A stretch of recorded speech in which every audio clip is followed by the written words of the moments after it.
Patrick with Guardian Avionics. I wanted to introduce our new power supplies. We have two options. They both can be purchased in 12 or 24 volt systems. This one is the 252-101. It has a USB-C charger in the front, and we also have one in the rear.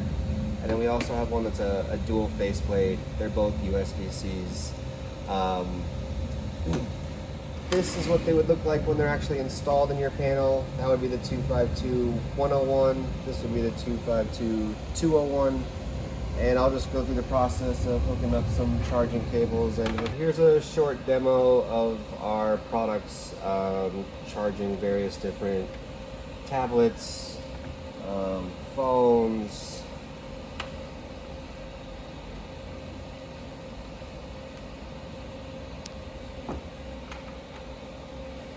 and also an iPad mini.